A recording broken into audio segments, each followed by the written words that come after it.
ចាស់យើងមកលេងវិញអញ្ចឹងយើងមានតែលេខទូរស័ព្ទលេខទូរស័ព្ទយើងមកយើងមានលេខទូរស័ព្ទយើងអាចយកបានវិញនេះវាឡូតតែយើងមានអូខេស្គាល់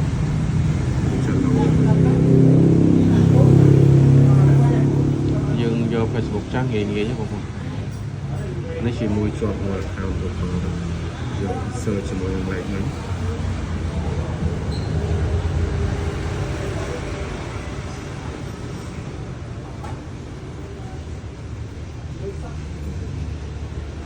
ทางไลฟ์ก็ชมุกจะได้มวยนาได้ก็ได้จะสร้างแบบนี้ได้เป็นไรเลย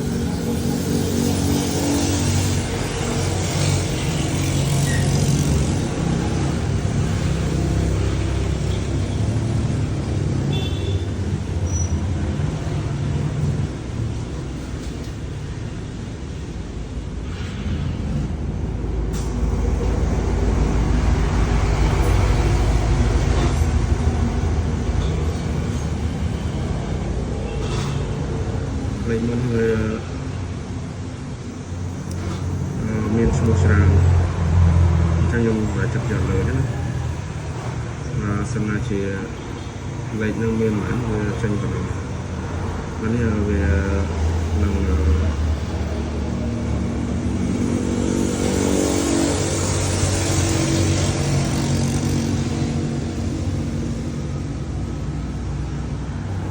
ចឹងយើងអត់យកនេះទេយកទៅយកចាំ password មានន័យថាអានេះវាផ្ញើទៅទូរស័ព្ទមួយទៀតដែលកំពុងលេងចឹងយកនេះយកនេះអានេះផ្ញើទៅលេខទូរស័ព្ទអានេះផ្ញើទៅ WhatsApp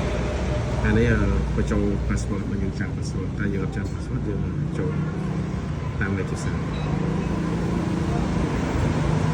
មានន័យថាវាងាយស្រួលជាង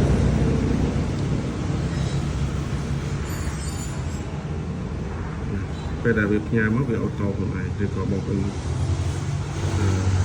ចុះឆាយជាមួយនឹង message នេះ message វាមកវាវាយចូលទៅតែបើអត់វាអូតូយើងវាយចូលលេខទូរស័ព្ទនេះវាឲ្យយើងមក in ទៅដោយសារលេខគាត់នេះមាន account ច្រើនចឹងខ្ញុំមិនដឹងថាមួយណាវាសិនណាជាលេខរបស់មាន account មួយពីរឯងឈ្មោះយើងអាចប្រើយើងចុច select ចំទៅតែមាន account ច្រើនដោយសារលេខគាត់ធ្លាប់កាត់ច្រើន account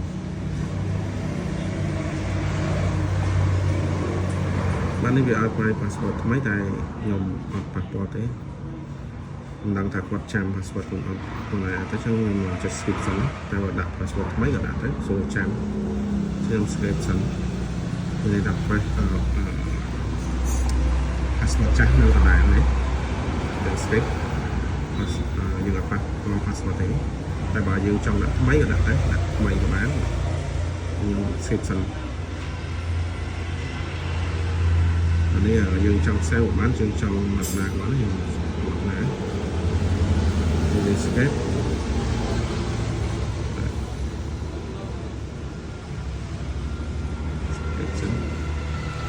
នេះយើងយកភាសាអង់គ្លេសខ្មែរក៏បានអង់គ្លេសក៏បាន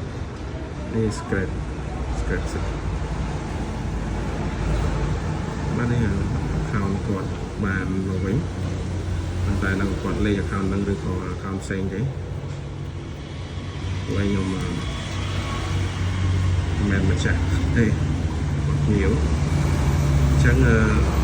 បើ account ផ្សេងយើងមើលតាមនឹងដូចគ្នាយើងមើលតាមខ្ញុំមកអានសិន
account នេះមានន័យថាគាត់បានលេងទេបាទ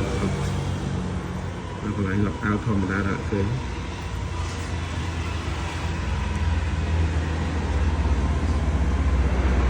បានហ្នឹងដោយសារយើងអត់ដឹងថាគាត់លេង account មួយណាចាំចូលគាត់តែរបៀបនេះគឺជារបៀបយក Facebook ចាស់ដែលយើងឬក៏ plug password ឬក៏ក្នុងទូរស័ព្ទថ្មីហ្នឹងបងទៅដល់ខ្ញុំបាទងាយងាយចូល